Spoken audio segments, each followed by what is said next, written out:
Welcome back to a new edition of Coffee with Coaches. I'm Brian Kelly. Pleased to be joined by Paul Pearl, third-year associate head coach of our men's ice hockey team. Thanks for joining us, Paul. Brian, my pleasure. Absolute pleasure. Well, as we've done with some of these before, usually as we've gone on to the assistant coaches, we do a quick overview of a coaching career and how you get to be you. It's 30th year coaching. Yeah. It's 23 years at the Division I level, and started at UConn, went back to Holy Cross where you went to school, your alma mater. Brown, back to Holy Cross to be the head coach, Harvard's associate, and then here 3 years ago. From what I can tell, you like to be around the best and brightest, and you don't like to move very far. Right. So I've one time recruiting last year, one guy pointed out to me that I had a record, which was coaching in 3 different leagues without moving out of my house. So I've done AHA and the ECAC and now Hockey East. Yeah, staying in Wakefield. So here I am. Yep. Been a good run. Sure. Now, during your time as the head coach at Holy Cross, certainly had some great years.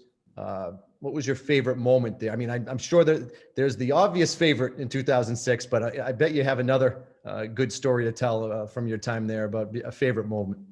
Yeah, I would say the first championship we won in '99, because we as a school hadn't won anything. I don't even think we won like a Christmas tournament. And we got to the semifinals and we were hosting. We were up 2-1 entire game against UConn.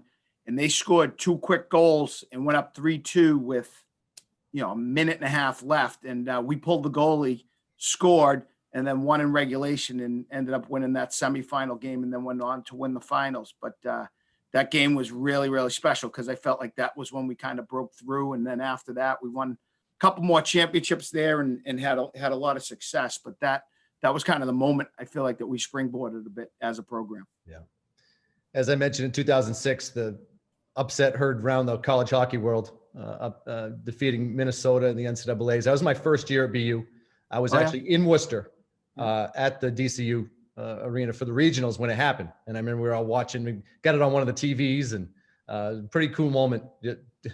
You guys are all the way out there, of course, but in Worcester, and obviously that must have been a thrill.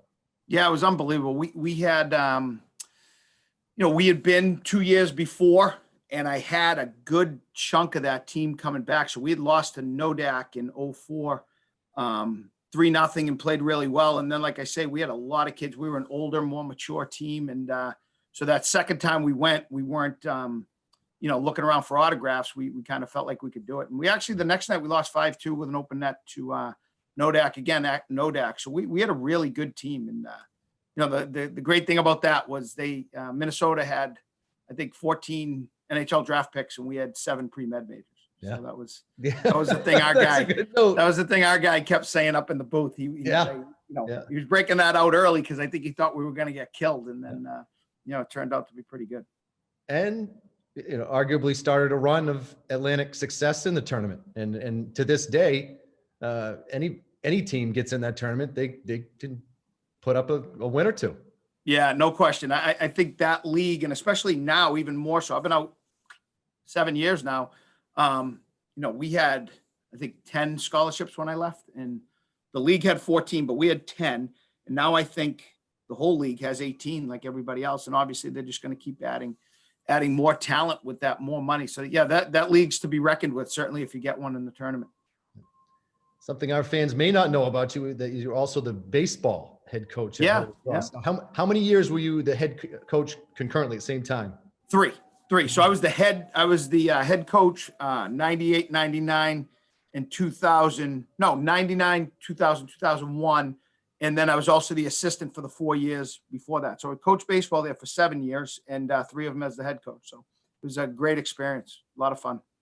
Now you see that at the D3 level, to coach 2 sports. D1 level, there has to be a short list. You may even know a couple at the time, but I can only imagine what that was like. And maybe 3 years was enough. I mean, I don't know if it's. Yeah, it was. They decided, then we went Division I in hockey, so we were still playing Division III at that point, and there's a lot of moving parts at Holy Cross, and I think they're making a commitment behind the hockey program in order to make me full-time just hockey. But those 3 years, I had 3 unbelievable assistant coach. I know every head coach says that, but I had Franny O'Brien, who had been the head coach at MIT for like 28 years and had just retired, and he came on and helped me. And the great thing about that one was my first career win I was not at. So we were in the playoffs for hockey, and they were on their spring trip, and we beat Sacred Heart 5-3. And those guys, those guys called me, before the game, after we got the lineup all set and stuff. So it was pretty cool though. They saved the ball from it, had the whole team sign it, and I still have it. So it was pretty good. Pretty neat. Yeah. So you went to Holy Cross, grew up in Winthrop. Now, I did. Yes. When all of us here at BU, Winthrop, Erozione, what was his legend like for someone like you there? So we interacted a lot because his nephew, Bobby Crossman, who actually was a hockey captain at Lake Forest, a very good player at Winthrop High School, and who actually, like me, has a son at Bowdoin right now. Bobby is his nephew. And so I spent a ton of time with the Eriziones growing up, knew them very well. When they beat Russia, I was over Bobby's house, and his mom is Mike's sister, and we were getting updates from the game. So if you remember, the game was tape delayed, but we knew what was happening in real time because Mike's dad would call his daughter in between periods on the payphone and let us know. So we kind of knew. When I watched the game on tape delay that night, I already knew who won. So it was great, a lot of fun. And then the parade afterwards, and it was just in Winthrop at the time. I mean, that was just it's hard, like Mardi Gras in there. You know what I mean? Like the whole town, whether you liked hockey or didn't, everyone was involved, and everyone loved Mike and still do. He's a great representative of the town, and just such a humble, fantastic guy that I'm proud that, I'm from the same town as Mike. Sure. You mentioned your son playing college hockey. What's that? I mean, you've devoted majority of your life to college hockey, and what's it like to have your son compete now in it? Oh, it's unbelievable. So I got a chance to go up, and our schedules last year fell. So I think I caught 3 games, and you get a little lump in your throat and see him make a good play. And then you're like a dad, right? You're like, move the puck, move, whatever. And then I was fortunate too, because right before COVID hit, I got a chance to see one of his baseball games. So, and he had the day I was there for baseball, he had a great game, double, single. So yeah, that is, you can't tell you how proud you are when you get to see your own, have success or just even playing. It's just a lot of fun. I'll admit I've been following NESCAC hockey more the last year than I ever have, because Coach Parker's grandson and your son both in it. So I've been keeping it up, just trying to see how they're both doing. Yeah. Well, the whole intersection, right? So in the fall, they obviously went to different high schools, but in the fall they played in the same fall league, and they were D partners actually. So I would see the LaChances and Coach Parker at most of the games out there in Salem, New Hampshire. So yeah, a lot of fun. Moving to our program now, and just sort of the state of the program. I mean, your first year, you get comfortable, learn the lay of the land a little bit. Obviously you knew a lot about BU coming here in the first place. Second year, you get comfortable. And now third year, as everyone here, Delta, interesting year, an interesting season, and hopefully one that gets underway sooner rather than later. But what have your first couple of years been like here? And what's it like trying to prepare for a season that you're not quite sure when it's going to start? It's been fantastic. I mean, everything I had thought about working at, arguably one of the top 5 programs in the country. It's been a dream come true for me. Working with Albie and Len, a lot of fun. I had worked with Albie obviously before at Holy Cross, and to be able to come back and work under him has been really good. And that first year, obviously, we got knocked out in the semis in the Garden, and we had a good run. We put it together at the end of the year. And then last year, I feel like we were doing the same exact thing. And last year we were doing it with 13 freshmen. I think that, when you BU, you're expected to win every single game, and that's the way it should be. But I think, especially Albie, I thought he did a great job last year with such a young group. And I feel like as a staff, we developed them and got them to a point that now all those guys, except for Trevor, are back, and we added Obi into that sophomore class. And then we obviously have the upperclassmen who are very good players, and we like our incoming freshman class. I think this is a really, really good BU team. So, hopefully under the guise of the state laws and the city laws and whatever Boston University decides at a much higher level than I'm at,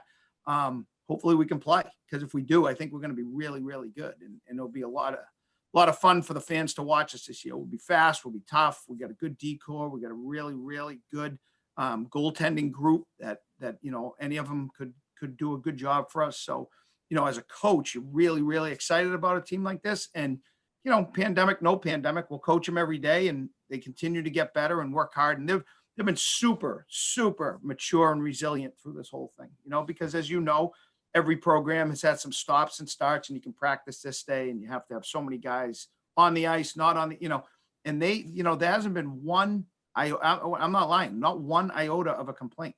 Guys just come and they're working and they want to get better. And, we all want the same thing, and to have BU up at the top again. And I feel like if we can get the season underway, I feel like that's the direction that we're going to go. Yeah. I'll admit, when you got on the Agganis ice on Friday for the first time since March, that was an unreal feeling. I can only imagine what it was for you and the guys, but even for me, just being around, it was awesome. It's been a long time. Well, there's no question that, we've got quite a facility, and to have everybody out there and be zipping around, and, obviously with the tragedy with Travis, and to come up, you and Albie with having us do that salute, I think, was made the whole day really special. So it was a lot of fun. But I don't want to give too much shade to Walter Brown either, because certainly not. I grew up watching hockey in Walter Brown and cheering for BU, and we used to come over again with the Mike Rizzioni connection. Would come over to a ton of games, and that's fun too, going over there. But there's no place like home, and I feel like we have one of the best facilities in the country. So anytime we can utilize that, it's a good thing. So I got here for the first full year at Agganis. So I missed the whole Walter Brown era. So all I live on are the stories and and that and this. And now that's all I wish I could go back and to a totally packed Walter Brown and see what that was like.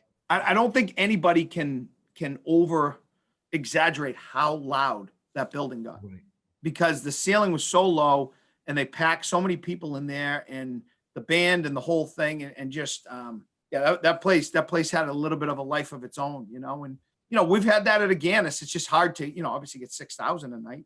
But, we still have great crowds at Agganis, and still a lot of fun. And a lot of the games we've had the last 2 years have been really exciting in there too.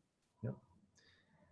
Sounds like we're getting close. Hockey East trying to get some things sorted out here and join some of the other conferences that have a plan in place. And hopefully we've got a date we can put on the board to aim for. Right. I mean, that's again, beyond my control or anything that I'm going to have an opinion about, but my opinion myself, I want to play as soon as possible. So if we can play tomorrow, we'll play tomorrow. If we can play in December, we'll play in December, whenever it is. And I think our guys have that same attitude, and they're chomping at the bit to go. Yep. Looking forward to that day. Thanks so much for joining us, and we'll see you at the rink soon, hopefully with another team on the ice as well. Absolutely. BK, thank you very much. It's been a pleasure. All right, thank you, Paul.